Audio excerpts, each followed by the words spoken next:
नमस्कार, आप सभी को मेरा प्रणाम। दिव्या ज्योतिष उपे चैनल पर जैसा कि आप सभी को विदित है कि आने वाली 7 सितंबर को पूर्ण चंद्र ग्रहण लगने जा रहा है।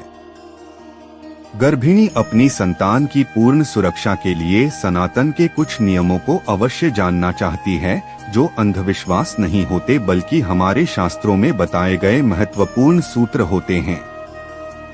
तो आइए सूतक से लेकर ग्रहण के समय गर्भवती बहनों को क्या क्या करना चाहिए, उनका समय कब से प्रारंभ हो जाता है, क्या नहीं करना चाहिए, यह संपूर्ण जानकारी मैं आपको दे देती हूँ। सबसे पहले जाने कि यह ग्रहण Europe, Asia, Australia, Africa, north America के पश्चिमी भाग, साउथ अमेरिका के पूर्वी भाग, Pacific, Atlantic, Indian ocean, Arctic और अंटार्कटिका में दिखाई देगा। यह ग्रहण संपूर्ण भारत में दिखाई देगा। ग्रहण का समय भारतीय समय अनुसार 7 सितंबर रात्रि 9:57 से प्रारंभ होकर 8 सितंबर 1:27 तक रहेगा। यह ग्रहण भारत में दिख रहा है, इसलिए इसका सूतक काल भी भारत में मान्य होगा। गर्भवती ध्यान दें कि सामान्यतः चंद्र ग्रहण का सूतक 3 पहर पूर्व यानी 9 घंटे का माना जाता है, पर रोगी, बच्चे, बूढ़े और गर्भवतियों के लिए सूतक समय 1.5 पहर यानी भारतीय महिलाओं के लिए 5:07 से सूतक प्रारंभ हो जाएगा। सूतक काल में पत्ते, तिनके, लकड़ी, फूल नहीं तोड़ने चाहिए। तुलसी जी को स्पर्श नहीं करना चाहिए। बेहतर है कि एक दिन पूर्व ही तुलसी के पत्ते लाकर अपने घर पर रख लें और सूतक समय से पूर्व ही खाद्य पदार्थ जैसे दूध, दही में डाल दें। सूतक समय से भगवान को स्पर्श भी नहीं करना चाहिए।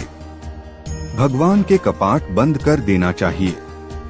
सूतक से पूर्व ही स्नान कर लेना चाहिए और स्नान के बाद काले के अलावा कोई भी कलर के कपड़े गर्भवती पहन सकती है। अधिकतर जगहों पर ग्रहण में पहने गए कपड़ों का दान कर दिया जाता है, तो आप वे सोच विचार कर वस्त्र पहने। सूतक से पूर्व ही भोजन कर लें तो बहुत बेहतर है। सूतक से लेकर ग्रहण आरंभ होने के बीच आप अपने दैनिक कार्य कर सकते हैं। आप आराम कर सकते हैं, आप सो सकते हैं, इसलिए गर्भवती इस समय रिलैक्स रहे। अब जाने कि ग्रहण प्रारंभ होने पर आपको क्या क्या करना चाहिए, अर्थात 9:57 से 1:27 तक क्या क्या ध्यान रखना है। सबसे पहले गर्भवती को ग्रहण कभी भी नहीं देखना चाहिए। उसका प्रतिबिंब भी देखना अच्छा नहीं माना जाता, तो आप अपने कमरे में ही रहें। कहीं भी टीवी पर, मीडिया पर, मोबाइल पर ग्रहण का प्रतिबिंब ना देखें। ग्रहण में बाहर जाना वर्जित बताया जाता है, पर किसी को बहुत जरूरी है और उन्हें बाहर जाना पड़ रहा है, तो वे अपने पेट पर तुलसी या चंदन का लेप लगाकर जा सकते हैं। साथ ही साड़ी या चुन्नी के पल्लू में थोड़ा कंकु, हल्दी और खुश को बांध लें। ग्रहण के दौरान गर्भवती को लोहे से बनी वस्तुओं से दूर रहना चाहिए। चाकू, कैंची, सुई जैसी नुकीली चीजों का उपयोग नहीं करना चाहिए। ग्रहण काल में भोजन बनाना, साफ सफाई करना, घरेलू काम करना, पढ़ाई लिखाई, कंप्यूटर वर्क, नौकरी, बिजनेस आदि से संबंधित कार्य नहीं करने चाहिए, क्योंकि इस समय काम करने से शारीरिक और बौद्धिक क्षमता क्षीण होती है। ऐसा शास्त्रों में बताया गया है। ग्रहण के समय भोजन खाने की भी मनाही होती है, पर गर्भवती फल, दूध, जूस आदि सात्विक भोजन ले सकती है और तुरंत पकाकर कोई भी भोजन खा सकती है। ग्रहण के समय में भी पानी अवश्य पीना है। हाँ, पानी में कुछ तुलसी के पत्ते आप पूर्व से डाल के रख लें, पर तुलसी गर्भावस्था में बहुत ज्यादा नहीं खानी चाहिए, इसलिए आप उन्हें हटा कर पानी पीजिए। पानी रखने के लिए मिट्टी का बर्तन सर्वश्रेष्ठ बताया गया है। हमारे शास्त्रों में कहा गया है कि ग्रहण के समय सोने से रोगी, लघु शंका करने से दरिद्र, मल त्यागने से कीड़ा और स्त्री प्रसंग करने से सुअर और उपटन लगाने से व्यक्ति कौड़ी होता है। परंतु यह सभी नियम गर्भवती पर लागू नहीं होते, खासकर प्राकृतिक वेगों से जुड़े। इसीलिए गर्भवती इस समय टॉयलेट का उपयोग अवश्य करें। एक बात ध्यान से समझें, पूर्व में टॉयलेट घर में नहीं होते थे, उन्हें बहुत दूर जाना पड़ता था।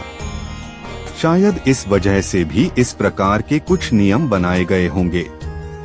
लेकिन आज गर्भवती को अपनी सेहत में ध्यान रखते हुए टॉयलेट का उपयोग जरूर करना है। बिल्कुल भी ऐसे प्राकृतिक वेगों को नहीं रोकना है। हाँ, संभव हो तो सोइए मत, क्योंकि तब आपका अनकॉन्शियस माइंड ब्रह्मांड की नेगेटिविटी से प्रभावित हो सकता है, पर आप लेट जरूर सकती हैं। ग्रहण काल में गर्भवती अपने कमरे में ही रहे। संतान की पूर्ण सुरक्षा के लिए कोशिश करें कि आप जहां बैठे हो वहां पर आपके पास कुश का आसन या कुश की अंगूठी आपने पहनी हो।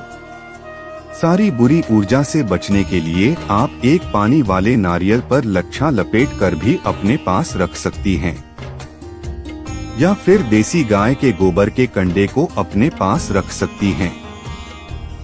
यह सभी चीजें नेगेटिविटी से हमें बचाती हैं।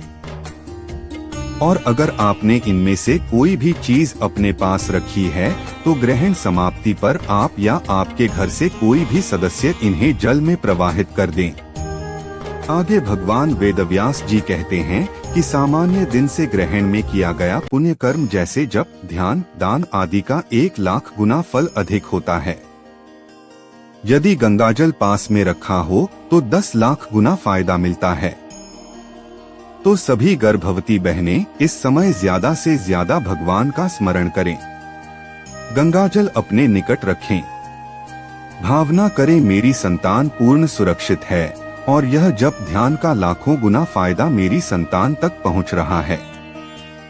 ब्रह्मवेद पुराण के अनुसार ग्रहण के समय सूर्य और चंद्रमा को रोग भय के कारण नहीं देखना चाहिए, अर्थात किसी भी व्यक्ति को इनसे डरना या इनके लिए कुछ बुरा नहीं सोचना चाहिए, जैसे यह ग्रहण क्यों आ गया या मेरी संतान के लिए कुछ बुरा करेगा। ऐसा बिल्कुल भी नहीं सोचना चाहिए, क्योंकि मैं आपको ऑलरेडी बता चुकी हूँ कि इस समय जप ध्यान का भी कितना अधिक फल मिलता है। इसलिए हम अपनी सोच को सकारात्मक रख भगवान की पूजन पर ध्यान दें। सरलता से एक बात को समझें, अगर घर में कोई बीमार होता है और तब हम उनका अधिक ख्याल रखते हैं तो वे हम पर अधिक प्रसन्न होते हैं। इसी प्रकार जब भगवान पर ग्रहण आ रहा है और हम उन्हीं का स्मरण कर उन्हें ऊर्जा प्रदान करते हैं तो वे हम पर अधिक प्रसन्न होते हैं। सिर्फ इसी सकारात्मक भाव को रखकर भगवान के पूजन में अपने मन को लगाएं। ग्रहण के समय अपने गुरु मंत्र, इष्ट मंत्र का जाप अवश्य करें।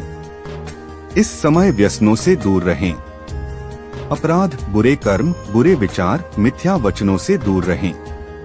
इस समय बुरे कार्यों का प्रभाव भी 1,00,000 गुना बढ़ जाता है। इसलिए जाने अनजाने किसी को भी किसी भी प्रकार का कष्ट नहीं देना चाहिए। किसी की निंदा, चुगली जैसे कार्यों से बचना चाहिए।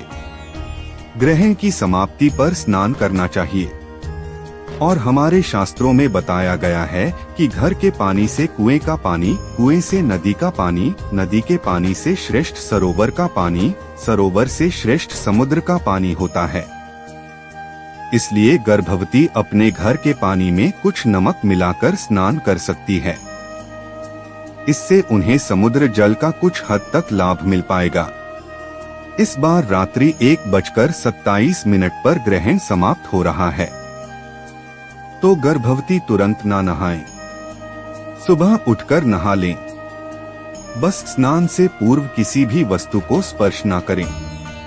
संभव हो तो अपने कपड़े ग्रहण से पूर्व ही बाथरूम में रख दें ताकि सुबह उठकर सीधे आप स्नान के लिए जा सकें। स्कंद पुराण के अनुसार ग्रहण के समय पुराना अन्न खाने से 12 वर्ष का एकत्रित किया हुआ पुण्य नष्ट हो जाता है। अर्थात ग्रहण समाप्ति पर जो भी पका हुआ भोजन आपके घर में बचा है उसे गाय, कुत्ते या बिल्ली को खिला दें, स्वयं ना खाएं। ग्रहण के बाद घर की सभी वस्तुओं पर गंगाजल छिड़क देना चाहिए। धर्म सिंधु के अनुसार ग्रहण के बाद हवन करना, स्नान करना, पूजा अर्चन करना, भोजन दान देना चाहिए।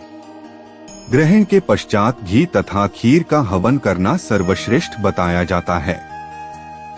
हम हमारे पार्टिसिपेंट्स को सिखाते हैं कि नित्य कितनी सरलता से यज्ञ किया जा सकता है। जिसे भी इसकी जानकारी है वह स्नान के पश्चात यज्ञ अवश्य करें। ग्रहण के बाद गायों को घास, पक्षियों को अन्न और जरूरतमंदों को वस्तुओं का दान देने से भी अनेक गुना लाभ मिलता है।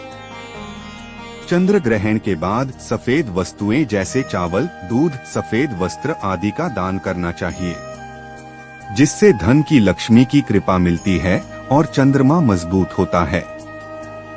अगर आपके जीवन में कोई मुख्य समस्या आ रही है तो आप एक थाली में जल भर लें, उसमें चांदी का कोई सिक्का रखकर उसमें अपनी शक्ल देखकर उसे दान कर दें। इससे आपकी वह व्याधि जल्दी ही दूर होगी। देखिए, इस प्रकार ग्रहण से जुड़ी समस्त जानकारी मैंने आपको दे दी है। आशा है आपके अधिकतर सवालों का जवाब मिल चुका होगा। फिर भी अगर कोई सवाल बचता है तो आप मुझसे कमेंट करके पूछ सकते हैं। अगर आपको हमारी जानकारी अच्छी लगी है तो कमेंट में अवश्य बताएं। मुझे यह भी बताएं कि आप यह वीडियो कहां से देख रहे हैं। सभी को सादर प्रणाम। बहुत बहुत